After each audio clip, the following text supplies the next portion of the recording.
पार्वती और शिव के विवाह की कथा। भगवान शिव और पार्वती की शादी बड़े ही भव्य तरीके से आयोजित हुई। पार्वती की तरफ से कई सारे उच्च कुलों के राजा महाराजा और शाही रिश्तेदार इस शादी में शामिल हुए, लेकिन शिव की ओर से कोई रिश्तेदार नहीं था, क्योंकि वे किसी भी परिवार से ताल्लुक नहीं रखते। आइए जानते हैं आगे क्या हुआ। जब शिव और पार्वती का विवाह होने वाला था, तो एक बड़ी सुंदर घटना हुई। उनकी शादी बहुत ही भव्य पैमाने पर हो रही थी। इससे पहले ऐसी शादी कभी नहीं हुई थी। शिव, जो दुनिया के सबसे तेजस्वी प्राणी थे, एक दूसरे प्राणी को अपने जीवन का हिस्सा बनाने वाले थे। उनकी शादी में बड़े से बड़े और छोटे से छोटे लोग शामिल हुए। सभी देवता तो वहां मौजूद थे ही, साथ ही असुर भी वहां पहुंचे।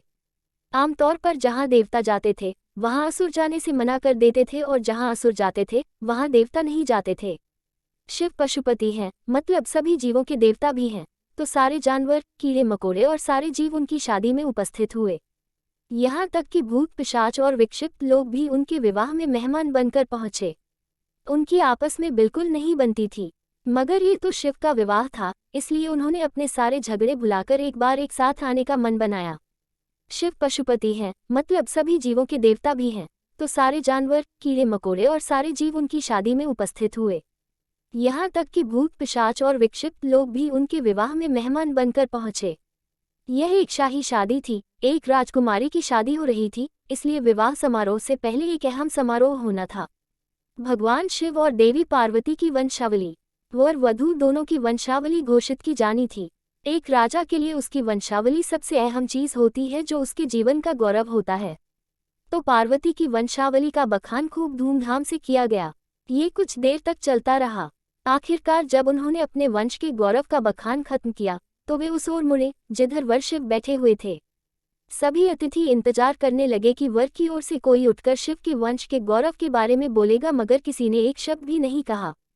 वधू का परिवार ताज्जुब करने लगा, क्या उसके खानदान में कोई ऐसा नहीं है जो खड़े होकर उसके वंश की महानता के बारे में बता सके? मगर वाकई कोई नहीं था। वर के माता पिता, रिश्तेदार या परिवार से कोई वहां नहीं आया था, क्योंकि उसके परिवार में कोई था ही नहीं। वह सिर्फ अपने साथियों, गणों के साथ आया था, जो विकृत जीवों की तरह दिखते थे। वे इंसानी भाषा तक नहीं बोल पाते थे और अजीब सी बेसुरी आवाजें निकालते थे। वे सभी नशे में चूर और विचित्र अवस्थाओं में लग रहे थे। भगवान शिव ने धारण किया मौन। फिर पार्वती के पिता पर्वतराज ने शिव से अनुरोध किया, कृपया अपने वंश के बारे में कुछ बताएं। शिव कहीं शून्य में देखते हुए चुपचाप बैठे रहे।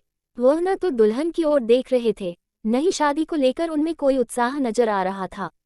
वह बस अपने गणों से घिरे हुए बैठे रहे और शून्य में घूरते रहे। वधू पक्ष के लोग बार बार उनसे ये सवाल पूछते रहे, क्योंकि कोई भी अपनी बेटी की शादी ऐसे आदमी से नहीं करना चाहेगा जिसके वंश का अता पता न हो। उन्हें जल्दी थी, क्योंकि शादी के लिए शुभ मुहूर्त तेजी से निकला जा रहा था। मगर शिव मौन रहे। समाज के लोग, कुलीन राजा महाराजा और पंडित बहुत घृणा से शिव की ओर देखने लगे और तुरंत फुसफुसाहट शुरू हो गई, इसका वंश क्या है? ये बोल क्यों नहीं रहा है? हो सकता है कि इसका परिवार किसी नीची जाति का हो और इसे अपने वंश के बारे में बताने में शर्म आ रही हो। नारद मुनि ने इशारे से बात समझानी चाहिए। फिर नारद मुनि, जो उस सभा में मौजूद थे, ने ये सब तमाशा देखकर अपनी वीणा उठाए और उसकी एक ही तार खींचते रहे। वह लगातार एक ही धुन बजाते रहे, टून टून टून। इससे खींचकर पार्वती के पिता पर्वतराज अपना आपा खो बैठे। यह क्या बकवास है? हम वर की वंशावली के बारे में सुनना चाहते हैं, मगर वह कुछ बोल नहीं रहा। क्या मैं अपनी बेटी की शादी ऐसे आदमी से कर दूं?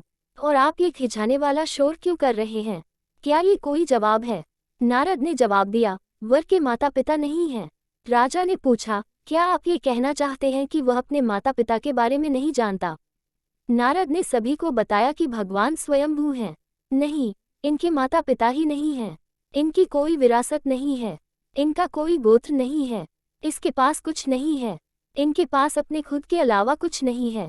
पूरी सभा चकरा गई। पर्वतराज ने कहा, हम ऐसे लोगों को जानते हैं जो अपने पिता या माता के बारे में नहीं जानते। ऐसी दुर्भाग्यपूर्ण स्थिति हो सकती है, मगर हर कोई किसी न किसी से जन्मा है। ऐसा कैसे हो सकता है कि किसी का कोई पिता या माँ ही न हो? नारद ने जवाब दिया, क्योंकि यह स्वयंभू हैं। इन्होंने खुद की रचना की है। इनके न तो पिता है न माता। इनका न कोई वंश है, न परिवार। ये किसी परंपरा से ताल्लुक नहीं रखते और न ही इनके पास कोई राज्य है। इनका न तो कोई गोत्र है और न कोई नक्षत्र, न कोई भाग्यशाली तारा इनकी रक्षा करता है। यह इन सब चीजों से परे हैं। यह एक योगी है और इन्होंने सारे अस्तित्व को अपना एक हिस्सा बना लिया है। इनके लिए सिर्फ एक वंश है, ध्वनि। आदि शून्य प्रकृति ने जब अस्तित्व में आई तो अस्तित्व में आने वाली पहली चीज थी ध्वनि। इनकी पहली अभिव्यक्ति एक ध्वनि के रूप में है। ये सबसे पहले एक ध्वनि के रूप में प्रकट हुए। उसके पहले ये कुछ नहीं थे। यही वजह है कि मैं ये तार खींच रहा हूँ।